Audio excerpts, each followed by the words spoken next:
bloco de 4. Isso. Então a gente vai entrar para o segundo bloco.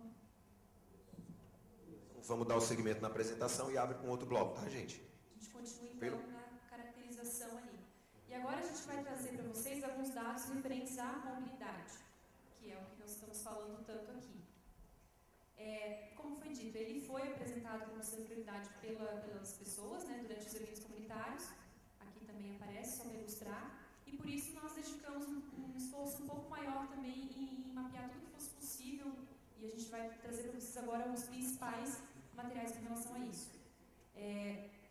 Com relação ao transporte e mobilidade, é importante a gente ressaltar que o Planos, que é um estudo que foi feito muito importante aqui para a região, que contempla principalmente os 4 municípios, mas ele fez um estudo em todos os outros municípios aqui ao redor da área conurbada, ele nos ajudou bastante a ter material para poder fazer as análises. Então, esse mapa aqui, por exemplo, ele é um mapa com as linhas de ônibus. Então, aqui a gente colocou, quanto mais escuro, mais linhas de ônibus passam, mais linhas de ônibus estão sobrepostas. Esse material veio do Planos e outros dados tantos que a gente vai apresentar para vocês.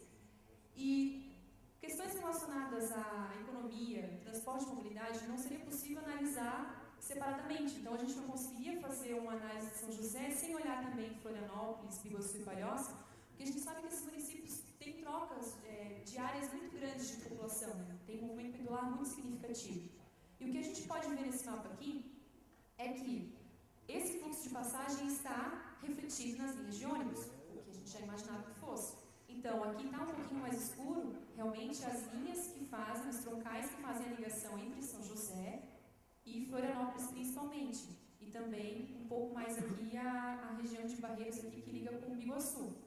O que a gente consegue ver com isso é que São José é uma passagem. Muita gente sai de Palhoça para ir para Florianópolis, passa por São José. Muitas pessoas saem de São José para ir para Florianópolis. Então, a gente vê que São José está arcando com esse ônus de ser uma passagem. Nós vemos que aqui nas linhas, dentro do território de São José, elas são mais claras. A gente tem menos oferta de ônibus, porque está proporcional à demanda. Na medida do possível, está correspondendo ao que tem de demanda mesmo. E agora a gente tem um outro, que seria para ver dentro do município de São José, como que as áreas estão abastecidas em relação às linhas de ônibus e também já aos próprios pontos. Então, o que a gente fez? Aqui, ao longo dos eixos, também, de novo, do mais escuro para o mais claro, a gente tem a quantidade de linhas de ônibus que passam. Nós ainda não estamos cruzando a frequência com que esses ônibus passam. A gente vai ter que fazer isso numa análise posterior. Então, aqui quanto mais escuro, mais linhas de ônibus passam mesmo. E nós temos também aqui os ônibusinhos, que são os pontos de ônibus que a gente recebeu da Prefeitura. Foi um dado levantado pela Prefeitura, pelo Departamento de Trânsito. E essas manchinhas que vocês veem aqui, foi um raio de 500 metros que a gente colocou, que é o recomendável, até pelo próprio estudo do Planos, como sendo um valor razoável para que a pessoa caminhe a pé para acessar esse ponto de ônibus. Porque tem que ser pelo menos fácil que a pessoa caminhe 2, 3 minutos para acessar esse ponto. Então a gente vê que algumas áreas têm mais proximidade de pontos de ônibus do que outras. Então, essa região aqui de Forquilinha tem um pouco mais de densidade de pontos de ônibus. Campinas do Brau-Sol tem uma concentração um pouco maior de linhas também. A gente vê aqui Barreiros, Nossa Senhora do Rosário. Então, aqui a gente já consegue analisar algumas áreas que estão um pouco mais abastecidas e algumas que realmente não estão, com tantos pontos de ônibus, com tantas linhas passando. E aí, a partir disso, a gente vai conseguir analisar por que acontece isso. Será que existe um sistema viário para que essa linha de transporte passe por ali?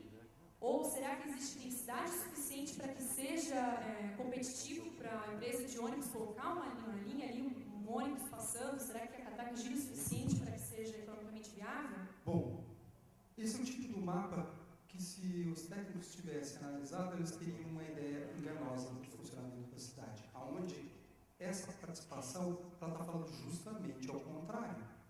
Alguém está vendo pouca oferta de ônibus, fora esses vazios que estão aqui, né? Se você não examinar as frequências e não tiver acesso aos dados de frequência de ônibus, você vai ter uma ideia de que todo mundo consegue se locomover, porque tem ponto de ônibus para todo lado, tem linha de ônibus cruzando todos os bairros. Mas não é isso que está acontecendo, porque esses ônibus não vão para onde as pessoas talvez queiram ir, não nos horários.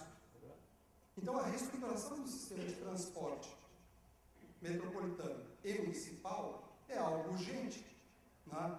Abrir mais opções, porque se existe esse vazio aqui, você tem que viabilizar linhas aqui. O ônibus tem que passar. Alguma coisa tem que ser feita. Né? Olha só, você só tem nesse sentido. Agora, você tem que fazer alguma coisa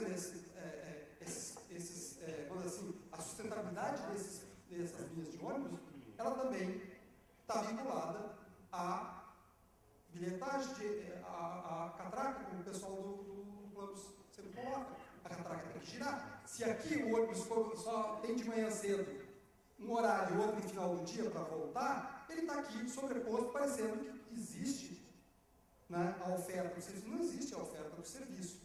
Agora, precisa ter alguma coisa intermediária para essa oferta ser viável. Se só existe o movimento pendular de oferecer trabalho na capital para as pessoas, e um ônibus de manhã para ir e outro para voltar, a gente já ouviu várias vezes as pessoas falar da questão que a gente está superando, São José, a questão da cidade dormitório. E é verdade, como cidade dormitório está, mas com um movimento pendular gigantesco.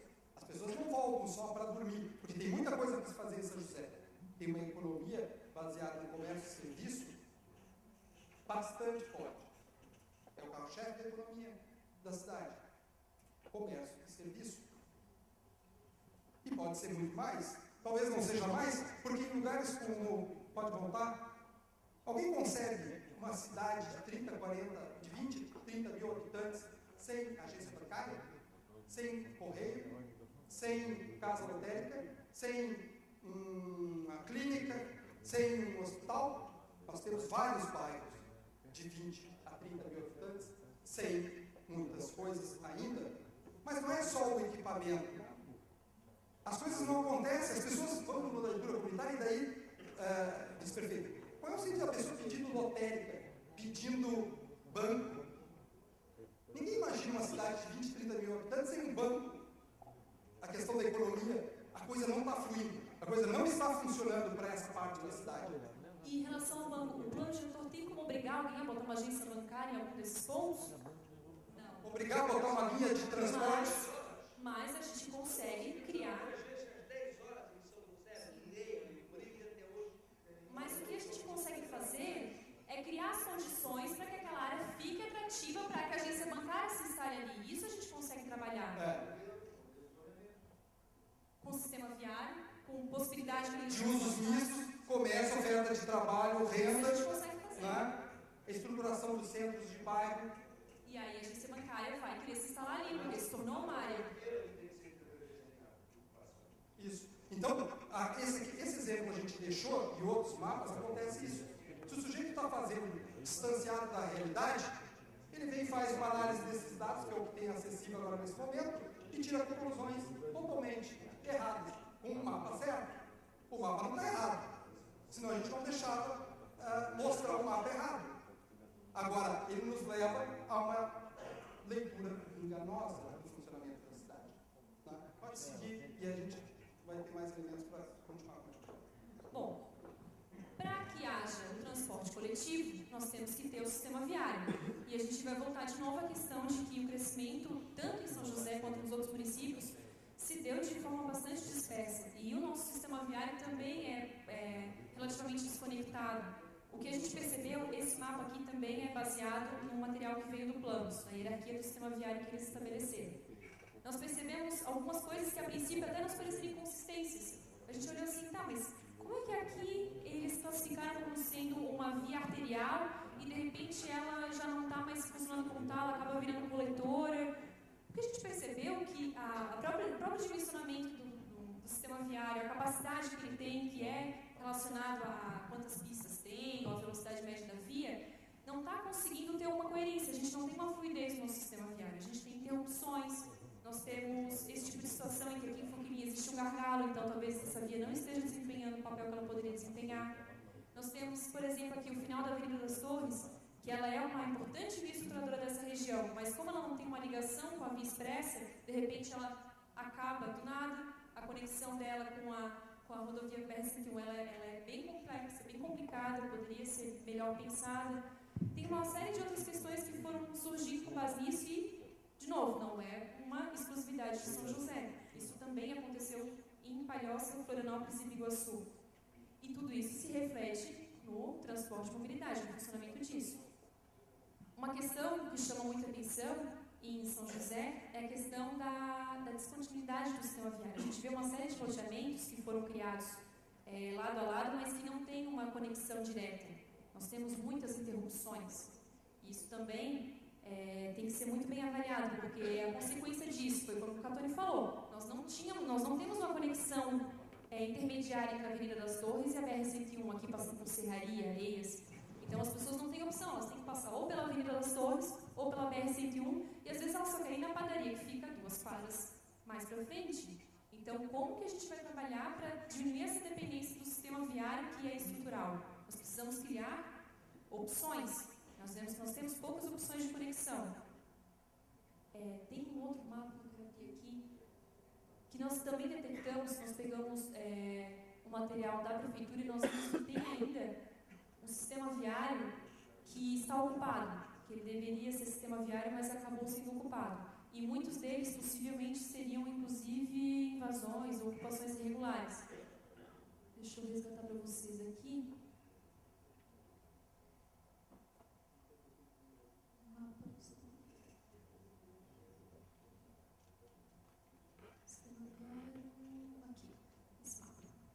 Então, nós também levantamos uma outra informação que mostra que, além de tudo isso, além de nós termos o sistema viário que é desconectado, é disperso, nós ainda temos situações em que estava previsto que haveria um sistema viário e, por algum motivo, ele está ocupado hoje, então já não seria mais possível fazer a conexão. Nós temos situações, inclusive, de bairros que estão praticamente isolados, aqui, como é o caso de Florianópolis, que a gente viu que hoje, para fazer a conexão dele com o restante, já seria bem mais complicado, porque nós temos uma série de ocupações no que poderia ser as conexões desse bairro com o restante da malha. Isso também acontece em Coquilinha, São Luís, Praia Comprida, então tudo isso que está em verdinho, a gente levantou lá na prefeitura, na Secretaria de Serviços Públicos, que são áreas que a princípio seriam um sistema viário, mas que hoje já não são mais, elas já estão ocupadas por alguma edificação. Então, nós temos mais esse desafio, como trabalhar agora essa questão e outros empecilhos que nós temos para fazer essas conexões viárias, que a gente tem aqui o relevo, que está evidenciado também nesse mapa, nós temos áreas de inovação, nós temos outros condicionantes que vão ser mostrados para vocês daqui para frente, na outra audiência, que vão mostrar o que a gente tem para trabalhar para poder mudar esse cenário desse sistema viário desconectado.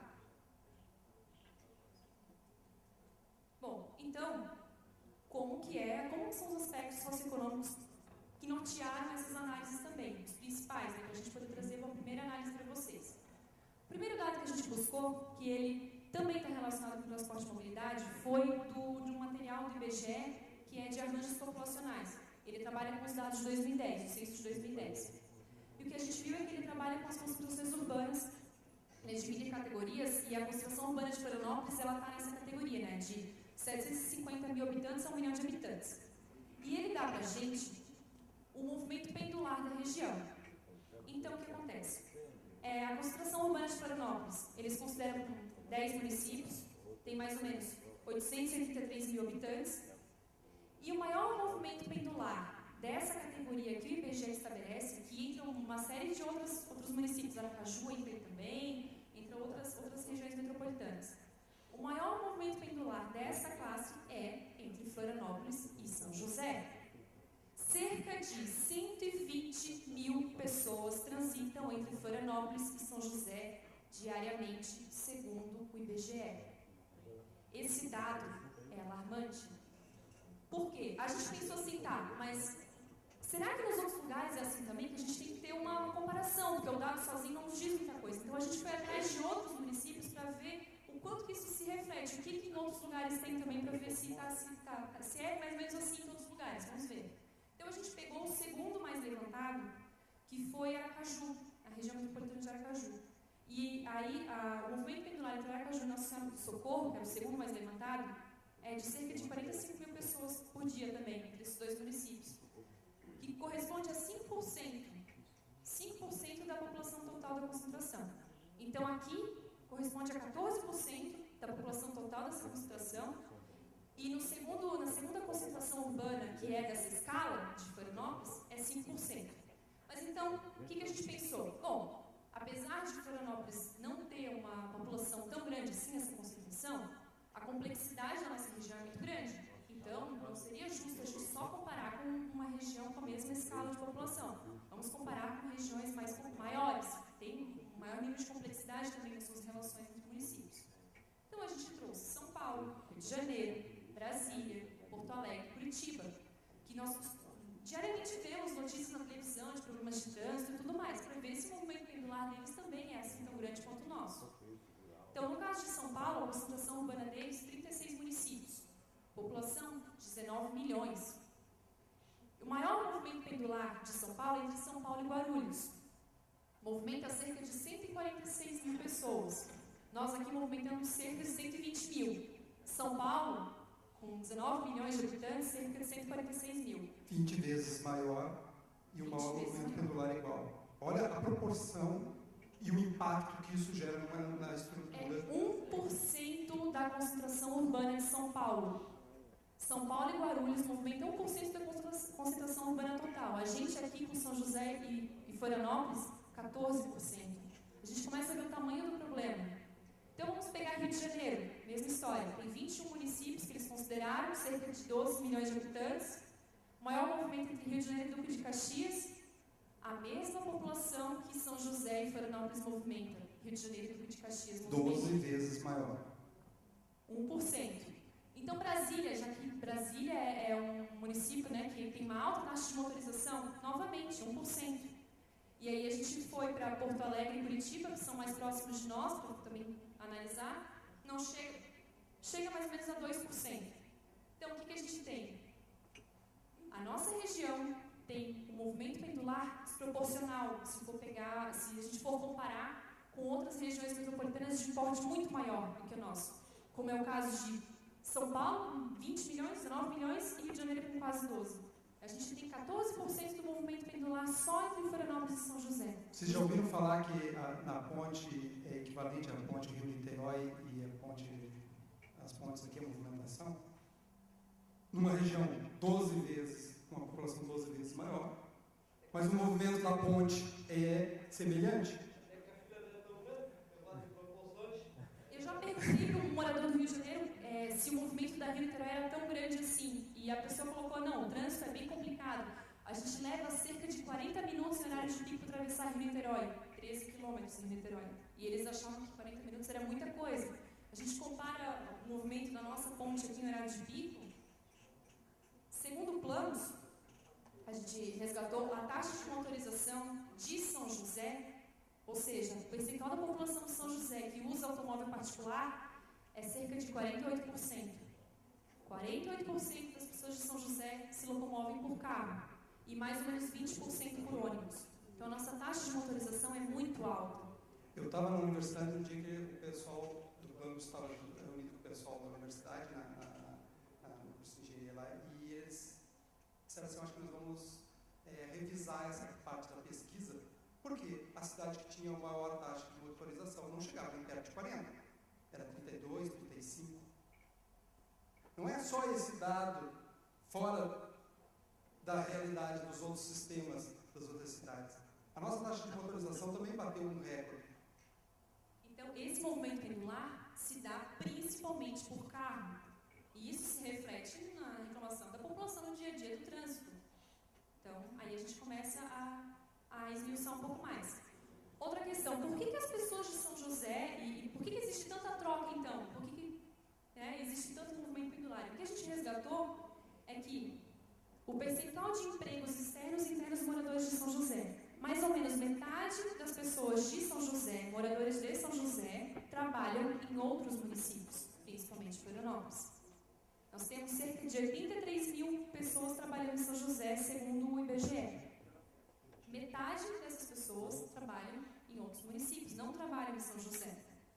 Por que essas pessoas não estão trabalhando em São José? Então, agora a gente vai ter que começar a averiguar nos setores da economia quais são os empregos, como que a gente vai chegar para criar os empregos dentro de São José para que essas pessoas, para que esses 40 mil agora investigar para ver como é que isso se dá, como é que nós vamos conseguir trabalhar com isso para que seja atrativo. Então, a gente tem um mapa que é da concentração de empregos. Ele é baseado também nos dados do Planos. que eles repetidamente reforçam a importância de pensar o transporte relacionado com oferta de trabalho e de moradia. Então a gente vê que hoje a gente tem uma grande concentração de empregos aqui nessas duas pontas, no centro de Florianópolis e também aqui em Campinas, Barreiros, Cobrasol e na região do Estreito, Coqueiros. Então essa região aqui provavelmente é a que mais está contribuindo para que haja essa troca de um lado para o outro. O que acontece? Se a gente olha esse mapa isoladamente, a gente pensa, bom, a maior densidade de pessoas, no caso de São José e Florianópolis, realmente, aqui é uma área mais densa. Então, olhando a concentração de emprego, o que pode dar a impressão? Não está atendido. Maior concentração de emprego, onde tem maior densidade populacional, não está tão ruim assim. Mas quando a gente pega cidades de 120 mil pessoas, passam pela ponte por dia para trocar esses dois municípios, a gente vê que isso não está tão equilibrado assim. Então, qual é o posto de trabalho que está em Florianópolis? Qual é o posto de trabalho que está em São José, que faz com que um tenha que ir para o outro para conseguir atender as suas demandas? É esse tipo de questionamento que Não a gente é tem. só abrir postos de emprego, temos que acertar o tipo de incentivo para gerar um tipo de emprego que faça a diferença para esse equilíbrio aqui começar a diminuir a pressão. Porque fazer mais pontos ou mais infraestrutura, como o pessoal do Estudo Plano já colocou, com o crescimento da população e com a tendência da taxa de motorização, nós não vamos ter saída. Nós estamos numa sinuca complicada. Então, parte do desafio de São José e contribuir para o desenvolvimento da região metropolitana é criar as oportunidades corretas e a quantidade correta para fazer esse equilíbrio acontecer. Então, nós estamos falando do plano diretor de São José, mas sim, nós vamos ter no plano de transporte e mobilidade de São José, no plano de transporte e mobilidade da região metropolitana, uma interação muito grande, porque essas coisas não estão separadas.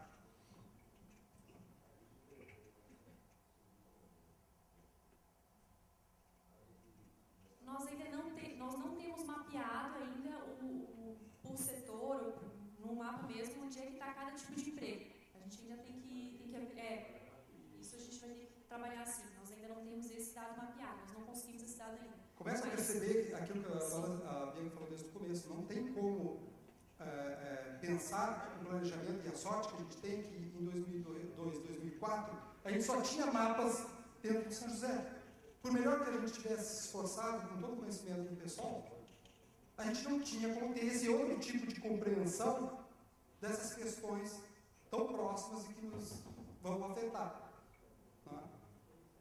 Um outro dado que a gente precisa considerar também é o perfil no caso, aqui a gente trouxe o mapa de renda média para ilustrar, mas é o perfil das pessoas que estão morando, que estão circulando por essas áreas que nós estamos mostrando para vocês. Então, tem um mapeamento que a gente vai trazer com mais detalhe na próxima audiência pública, mas nós estamos trabalhando com um mapeamento que visa localizar as desigualdades socioespaciais. Então, esse aqui é um dos mapas que dá origem a esse mapeamento das desigualdades, que ele é o da renda média. Então, o que a gente quer mostrar aqui? Que as áreas que têm mais oferta de emprego, as áreas que têm mais oferta de pontos de ônibus, realmente são as áreas que têm uma melhor condição, que as pessoas que moram nessas áreas têm melhor condição financeira, elas têm mais renda do que outras áreas. E a gente começa a ver alguns pontos de fragilidade que talvez requeram maior atenção. E nós mapeamos dos 4 municípios de novo, porque se a gente trabalhar só dentro de São José, essa desigualdade, se nós só acharmos aqui os focos, a gente pode criar um desequilíbrio nos outros municípios. Então, a gente precisa analisar como é que está a dinâmica desses 4 para que a gente consiga pensar em estratégias que, sim, promovam o desenvolvimento de São José, mas que não façam com que os outros municípios arquem com consequência disso, ou criem discrepâncias, ou dê qualquer tipo de prejuízo. A gente precisa trabalhar todos para o desenvolvimento da região. Não é possível pensar só São José, né? Esses focos de fragilidade estão marcados, no caso aqui, por causa da renda média bastante baixa, né? Onde que eles estão buscando o atendimento das suas necessidades no serviço público, saúde e educação? Quando você está no limite do município, pode ser que se não existisse essa conexão de equipamentos, ele vai começar a sobrecarregar o município vizinho. A mesma coisa aqui. Isso aqui é Palhoça. Será que está sendo atendido aonde essa demanda dessa população toda? E é curioso como é bem no planejar-se dentro do estrito jurisdição, do limite administrativo, político do município, numa situação dessa, é muito complicado. A gente precisa, no mínimo, entender e chamar para o diálogo. Então, a gente vai trazer agora alguns pontos relacionados aos equipamentos urbanos e comunitários, porque a gente trouxe para vocês alguns dados de densidade, de emprego, de população, de linhas de ônibus, de sistema viário, e isso também se reflete na construção de equipamentos, porque nós vimos que na leitura comunitária isso foi bastante trazido, né, como prioridade. Então, a questão das creches chamou muita atenção, porque em todas as áreas que nós fomos, as pessoas nos colocavam, sempre aparecia a questão de poucas vagas na creche ou poucas creches, e quase sempre era um dos assuntos mais escolhidos como prioridade. Então, a gente mapeou aqui, e das áreas mais escuras para mais claras foi quando isso apareceu como prioridade para nós, né? E a gente mapeou também agora onde nós temos as unidades de ensino infantil, para ver se realmente aqui, nessa área grande aqui de Forquilhas e Hipotecas, que eles reclamaram, falaram que tinha essa necessidade, onde que estão as unidades e por que as pessoas não estão conseguindo ter acesso a elas? É porque o sistema viário não está chegando, existe uma lista de espera muito grande das crianças ali. Como é que essa creche está se relacionando com o entorno para que as pessoas daqui reclamem que não existe esse atendimento, né? E uma forma de mobilizar a economia é você ter as pessoas atendidas na segurança da sua família, ou seja, ou você tem a creche perto do trabalho ou perto da sua casa. O que a gente percebeu em relação a isso é que, Pedro, me corrija se eu falar errado, são 13 mil? A gente viu no dado do IBGE que 13 mil crianças de São José estão matriculadas em creches de outros municípios. Isso pode ser por vários motivos. Um deles pode ser até um reflexo daquele movimento pendular que a gente mostrou antes. Pode ser que a mãe saia para trabalhar de manhã cedo e seja mais fácil ela deixar a criança lá perto do trabalho. Pode ser que não haja a vaga na creche perto da casa dela e ela tem que fazer isso. E ela faça isso de carro. Porque se ela tiver uma creche perto de casa que ela possa deixar com segurança e tranquilidade em tempo integral, pode ser que ela, e nós fazemos os investimentos necessários em ônibus, a gente vai chegar a fazer com que a pessoa se convença a ir de ônibus, ela vai ter um incentivo a mais. Né? Então, quer dizer, olha como um assunto coletado lá na comunidade, numa fichinha que falava da creche, pode se refletir na influência do nosso desequilíbrio. É uma questão de como entender, como quantificar e como pensar uma estratégia de encaminhamento. Todas as ideias, então, a gente pode ter um banco de ideias aberto para isso, para receber, que pessoas que tenham esse tipo de percepção também, ao ver esses dados, analisar e nos dar ideias de outras estratégias que, compondo, cada uma vai diminuindo um pouco desse desequilíbrio. Né? Pessoal, só uma pequena... Eu preciso dividir aqui com os participantes da audiência e com a equipe técnica, né? Uma questão de ordem aqui, temporal. Nós estamos a 2 minutos para as 22 horas, nós precisamos estabelecer um teto para a suspensão dos trabalhos e continuação na próxima sessão. Como foi dito no início, é muito material. Pergunto para a equipe técnica se isso pode quebrar alguma linha de raciocínio, se vocês precisam de um tempo para dar uma conclusão. O que estava previsto é que agora a gente abriria para mais um bloco de perguntas e aí a gente vai começar a apresentar as condicionantes. A gente já está na parte final da audiência. Tá, então aí a gente teria que estabelecer um teto com as pessoas, tá? Porque nós estamos a 2 minutos para as 22 horas, né? Temos a questão também de mobilidade para muita gente que possa estar, né, que está aqui, que tem interesse, né, em se deslocar. Então, o que está aberta a pergunta, que teto a gente pode estabelecer? A equipe técnica tem alguma proposta de teto, no tempo estimado para fala? Teto por fim? Se tiver essa abertura agora, que eu acho que tem que ter, no mínimo mais um bloco de perguntas, ele vai demorar 20 minutos a meia hora tranquilamente. Né? E aí nós vamos estar bem avançados da hora. Né? Começar um novo bloco de conteúdo é praticamente... É porque já foi solicitado justamente... Márcio, leva o microfone, por favor, que é uma proposição ali.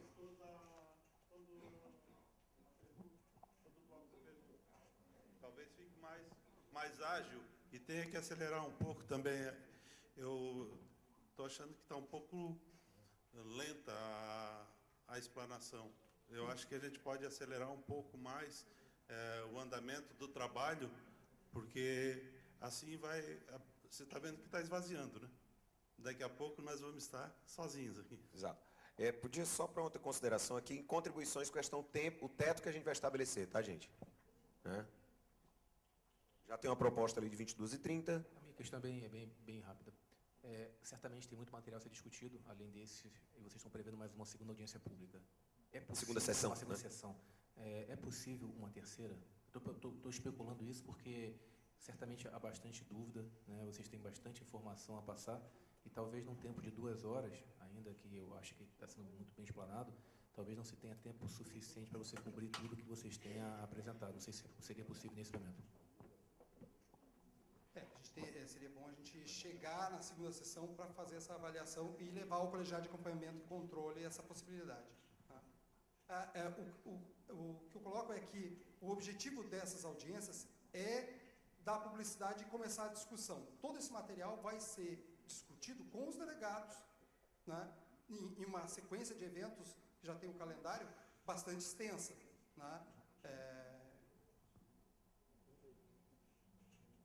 Catone, existe uma sugestão de que seja passado por escrito as dúvidas das pessoas, seja lido e seja selecionado para ver se não existem perguntas repetidas ou já somar ou passar para a próxima etapa. Agora, antes, eu queria ver se a gente tem como encaminhar o teto, tá, gente? Se possível. Né? Tentar encaminhar um teto, até porque senão a gente vai ficar discutindo como fazer e tudo e vai pegando tempo, vai consumindo tempo também. Né? Existe uma proposição ali de 22h30, não sei se tem alguma outra orientação. Né? Em relação ao teto, eu gostaria de sugerir a imediata suspensão, 22 horas, visto que a gente já perdeu bastante gente e estamos perdendo aqui à medida que nós discutimos. Então, acho que nós poderíamos continuar as discussões na próxima audiência pública.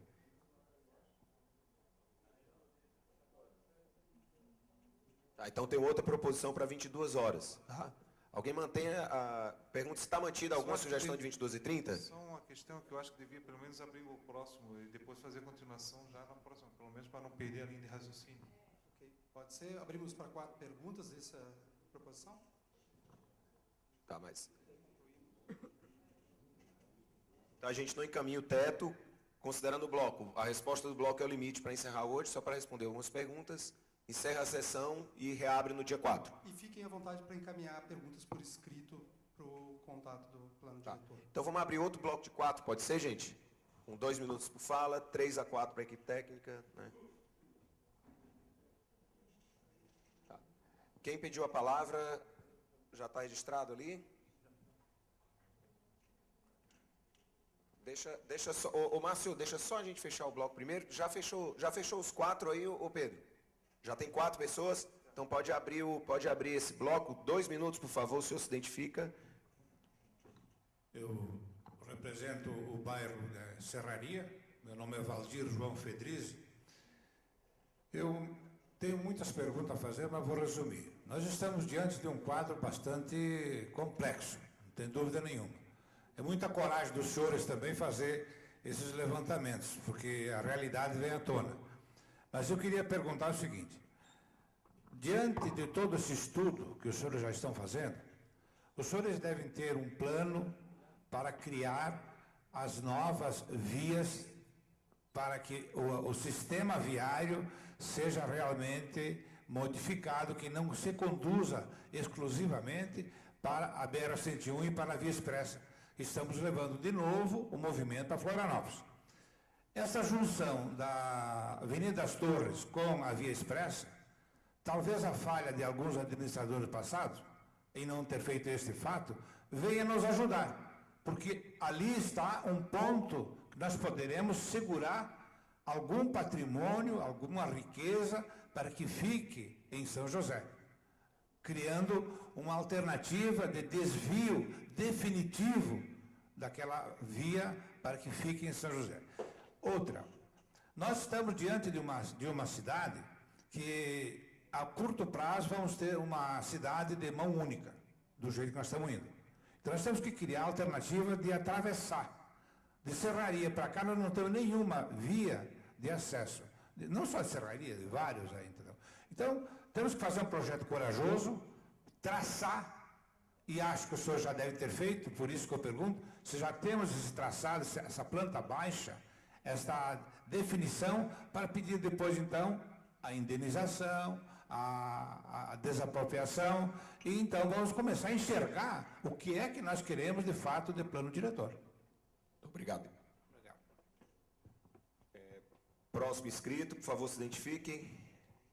E 2 2 minutos, por favor. Meu nome é Valdenise, eu represento o bairro Nossa Senhora do Rosário. Questão é o seguinte, a BR e a Via Expressa é um dos grandes fatores relevantes aí para a questão da mobilidade urbana. Eu pergunto o seguinte, como é que está sendo tratado com os demais municípios da Grande Florianópolis, né, próprio Florianópolis, Palhoça, e aqui na esfera estadual e federal, já que BR, né? Então, como já foi dito, a nossa cidade ela é dividida, a gente perde muito a sua centralidade, ninguém sabe onde ninguém ganha essa questão da saber onde é que é o centro da cidade, um vai para o lado, vai para o outro, fica todo dividido. Então, como é que está sendo tratado? Como é que o plano diretor está sendo visto isso? Já que a gente já viu, eu vi na revisão que foi feita em cima de 2004, que o maior fator hoje para a mobilidade urbana é exatamente a questão da nossa BR. Próximo inscrito, por favor, se identifique.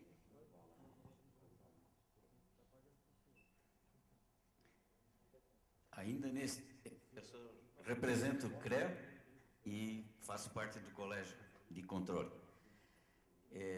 Ainda nesse eixo, nós estamos vendo, e vou repetir mais uma vez, né, a BR-101 nos atrapalha por demais. É uma barreira que a nossa mobilidade ali ela acaba sendo muito reduzida. Mas com o contorno previsto, nós vamos perder aí vai diminuir cerca de 20% do trânsito, né? Porque os caminhões vão para lá e eu espero que o efeito seja mais de 30%, né? Porque o trânsito pesado vai passar por lá.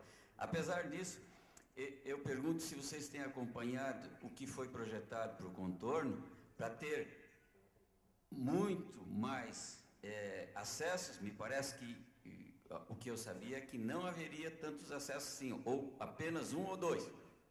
Então, se a gente pode negociar isso e fazer uma interligação entre a BR-101 e a Via Expressa e o contorno, para que haja ainda que a nossa BR-101 hoje acabe tendo mais vantagem ainda e descarregar pelo menos mais uma parte do trânsito para a gente poder melhorar a nossa via, que vai ser uma avenida, né? Muito obrigado. Vamos para a última pergunta desse bloco. Por favor, se identifique e 2 minutos para intervir. Boa noite, meu nome é Evandro, eu sou morador de Serraria. Foi identificado ali alguns pontos que foram invadidos, né? Que trancam algumas vias, né?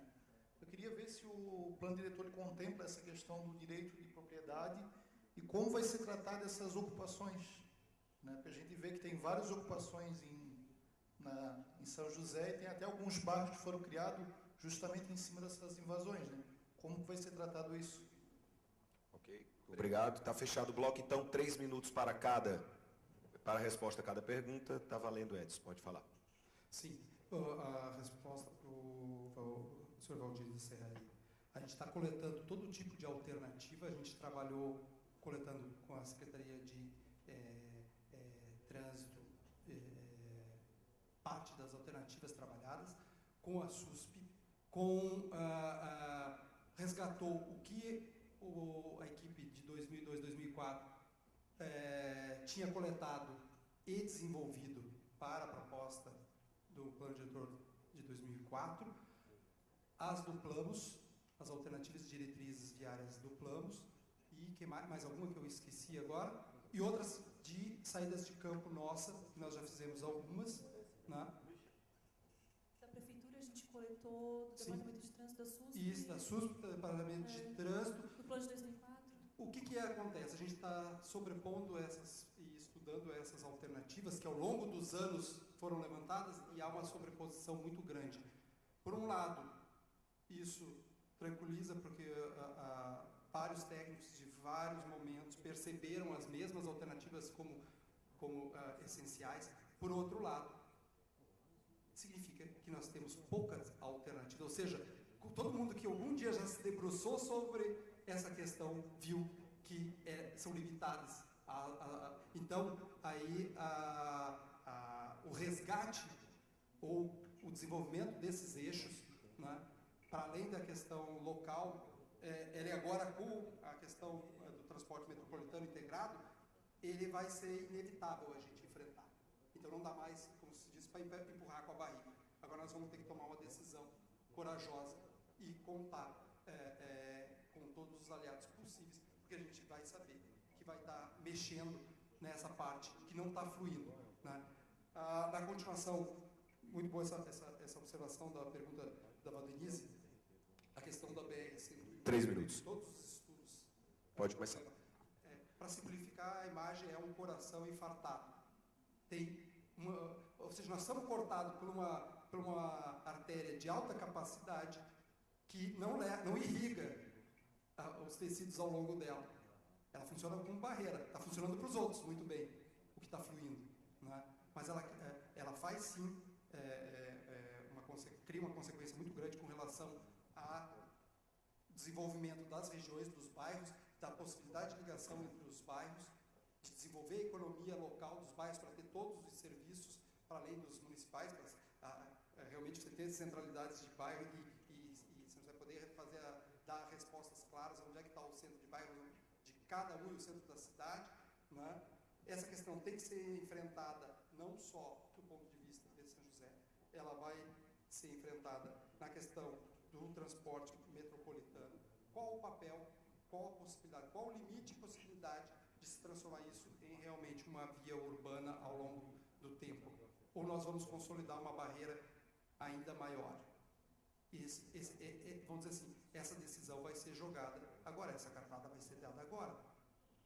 O quanto São José estiver consciente do benefício ou do custo que representa para a economia dela e para o desenvolvimento social, né, ela vai poder influenciar nessa decisão, junto com os outros municípios, e com o Estado e com a União, né? Isso é uma decisão de todas as esferas e São José está muito consciente do que ela tem a ganhar ou perder com cada uma das decisões.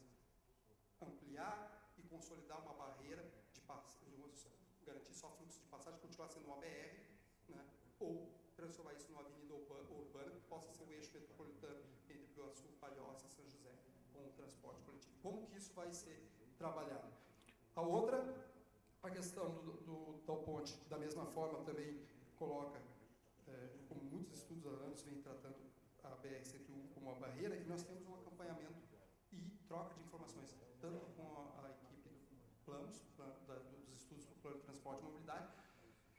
Demos início a uma troca também e uma aproximação com os grupos que vão trabalhar plano metropolitano de transporte e mobilidade, dando continuidade aos estudos que já foram feitos, né? E mais especificamente em relação ao trecho do projeto de contorno. Nós temos acompanhado, trocado informações e consultorias que trabalham, trocam informações conosco, também trocam com eles, por exemplo, da universidade, né? Questão que a gente tratou no último evento setorial, seminário técnico lá na Associação de Municípios, onde os professores levantaram a questão, não é, São Agostinho, bem importante que o senhor perguntou lá, sobre a questão se ia ser a passagem São José-Biguaçu, se isso se resolveria com túnel ou não, dada as fragilidades, as questões de risco daquela área e outras áreas. Ou seja, as mesmas equipes que estão trabalhando aqui conseguem alcançar ainda a ponto de o projeto também estar recebendo esse tipo de informação nova e melhorando a situação dele para não replicar, como o professor falou, um novo Vila dos Cavalos lá, ou Morro dos Cavalos, né? Não criar ali um outro problema bastante grande. A questão que o Evandro Serraria coloca, fundamentalmente, a gente trabalha com direito de propriedade, sim, né? Isso é um direito garantido na Constituição, mas eu tenho que dizer que, ao fazer essa leitura do direito de propriedade, o direito de propriedade ele pode ser exercido no nosso ordenamento jurídico no Brasil se ele cumprir uma função social. Então, de repente, esse caso bem objetivo, né? Se nós vamos ter que ter desapropriações, se nós vamos ter, as pessoas têm que ser indenizadas, mas a função social daquela propriedade que vai ser desapropriada, ela vai cumprir uma função social que um retorno para a região metropolitana, para os bairros, para as comunidades, para viabilizar um sistema de transporte que possa ser eficiente ou que possa ser economicamente operável e dar um serviço, ele vai ter que acontecer. Mas a propriedade das pessoas, né, vai ser respeitada. Só que é aquilo que eu falei, no Brasil, a propriedade, ela tem que cumprir uma função social. E o trabalho do plano diretor é descobrir qual é, em grande parte, definir a função social. Algumas propriedades são APPs, outras propriedades são para equipamentos públicos humanitários, outras são para criar centros de bairro, outras propriedades serão para sistema viário.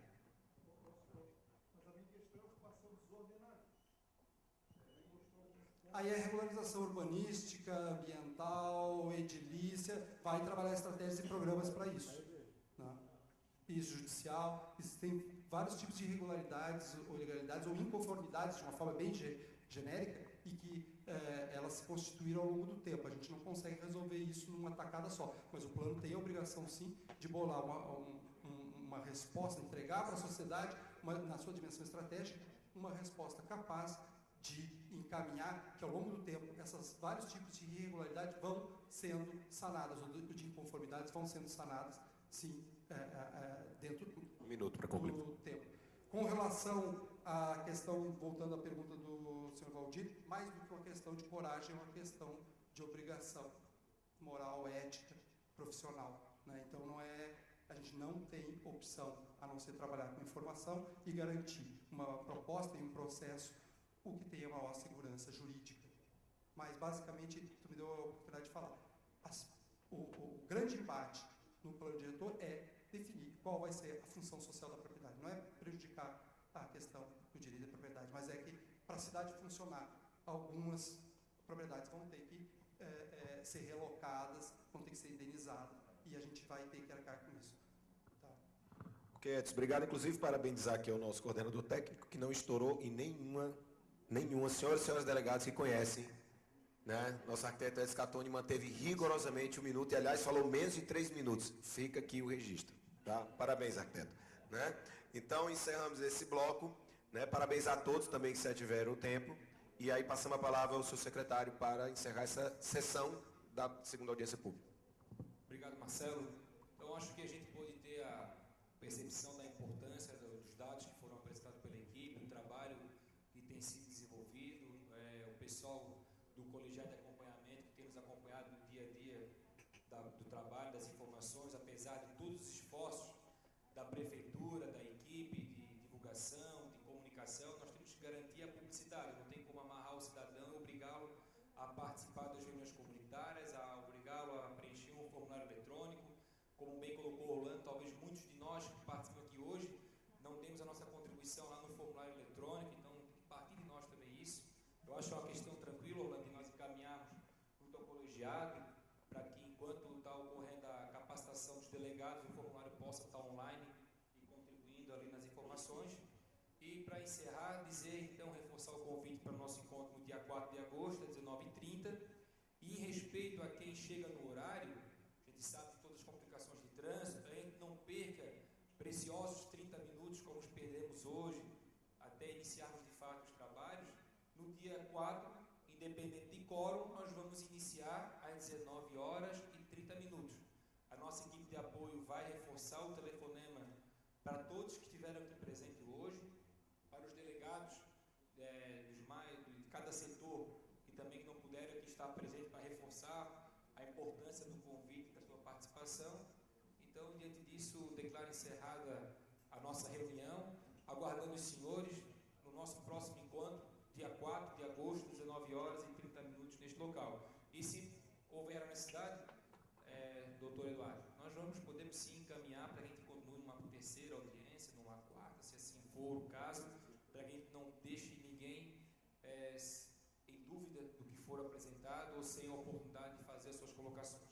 Tá bom? Peço a compreensão de todos, às vezes realmente é um pouco extenso, mas no mesmo público que nós temos arquitetos, engenheiros, nós temos cidadãos comuns do dia a dia, que às vezes precisam de um pouco mais de tempo para compreender as informações, os gráficos, e a ideia realmente é garantir a participação e o máximo de democracia possível numa reunião. Obrigado, boa noite a todos.